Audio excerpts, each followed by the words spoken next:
மகிமை உண்டாவதாக.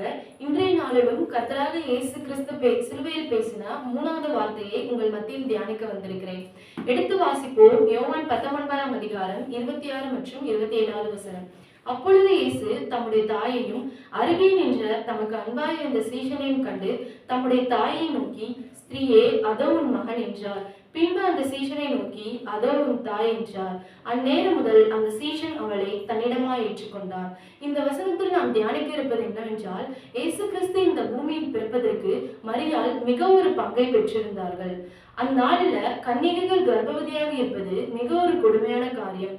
அந்நாளில் தனக்காக தன் தாய்ப்பட்ட வேதனையை இந்த சிலுவை நேரத்துல கர்த்தராகிய இயேசு கிறிஸ்து நினைவு கூறுகிறார். என் தாயாகிய மரியாள் எனக்காக எவ்வளவு நிந்தனைகளை ஏற்றுக்கொண்டார், எவ்வளவு பாடுகளை எனக்காக சகித்தார்.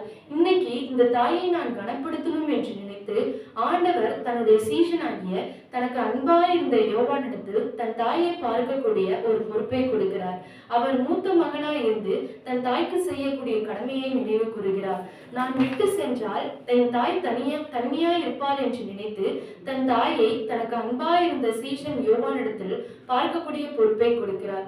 என் தாயை இனி நீதான் பார்க்கணும், என் தாயை இனி நீதான் பராமரிக்கணும் என்று சொல்லக்கூடிய ஒரு மகத்தான பொறுப்பை கொடுக்கிறார். உடனே அந்த சீஷனாகிய யோவான் தன் தாயை தன்னிடமாக சேர்த்து கொண்டார். பிரியமானவர்களே, இதிலிருந்து நாம் புரிந்து கொள்ள வேண்டியது என்னவென்றால், ஆண்டவராகிய இயேசு கிறிஸ்து கூட தன் தாயை எவ்வளவாக கனப்படுத்துகிறார் என்று பாருங்கள். இன்றைக்கு கிறிஸ்தவர்களாக நாம் இருக்கிறோம். எத்தனை பேர் நம்மை பெற்றெடுத்த தாயை நாம் கவனித்திருக்கிறோமோ?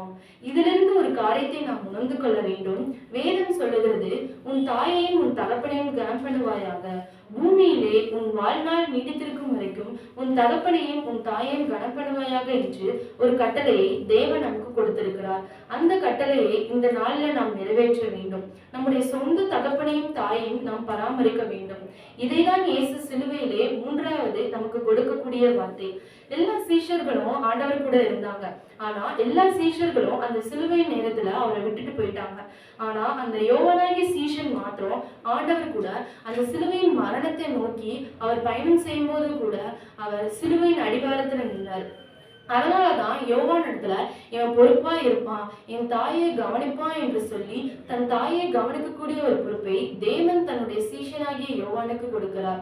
பிரியமானவர்களே, நாமும் நம்முடைய தாய் தகப்பனை கனம் பண்ண வேண்டும். அவர்களுக்கு என்ன தேவை என்பதை அறிந்து கொள்ள வேண்டும். இந்த பூமியில நாம் பிறந்து வளர்ந்து நம்மை இவ்வளவாய் நம்மளை வளர்த்தது நம்முடைய தாய் தகப்பன் செய்த மிகப்பெரிய ஒரு ஊழியம் தான். அதனாலதான் இன்னைக்கு எத்தனை பேரு தம்முடைய தாய் தகப்பனை மறந்துருப்போமோ. இன்னைக்கு உங்களை ஒப்பு கொடுங்க. உங்க தாய் தகப்பனை நேசிக்கணும், அவர்களுக்கு செய்ய வேண்டிய கடமைகளை நாம் செய்ய வேண்டும் என்ற ஒரு காரியத்தை இந்த 3வது வார்த்தையில நாம் கற்றுக்கொள்ள வேண்டும். இந்த வார்த்தையின்படி வாழ நம்ம ஒப்பு கொடுப்போமா? கண்களை மூடி ஜெபிப்போம். நேற்றும் இன்றும் என்றும் ஆராதனை நல்ல தகப்பன் ஆண்டவரே, இசப்பா இந்த வேலைக்காகவும் நன்றியோடு துதிக்கிறோம், ஸ்தோத்திரிக்கிற ஆண்டவரே. இசப்பா இந்த வேலையில கூட ஆண்டவரே, இசப்பா அந்த 3வது வார்த்தை ஆண்டவரை தியானிக்க கொடுத்த கிருபைக்காக நமக்கு துதிக்கிறோம் ஆண்டவரே. இசப்பா ஸ்தோத்திரம் ஆண்டவரே. இசப்பா இந்த நாள்ல ஆண்டவரே, இசப்பா இந்த வசனத்தின்படி வாழ எங்களை ஒப்பு கொடுக்கிறோம் தகப்பனே. இசப்பா ஸ்தோத்திரம் ஆண்டவரே, ஸ்தோத்திரம் ஆண்டவரே. இசப்பா இத்தனை நாட்கள் ஆண்டவரே, இசப்பா எங்க தாய் தகப்பனுக்கு ஆண்டவரே நாங்க கீழ்ப்பணியாம எங்க தாய் தகப்பன் ஆண்டவரே, இசப்பா நாங்க கனம் பண்ணாம இருந்தது ஆண்டவரே.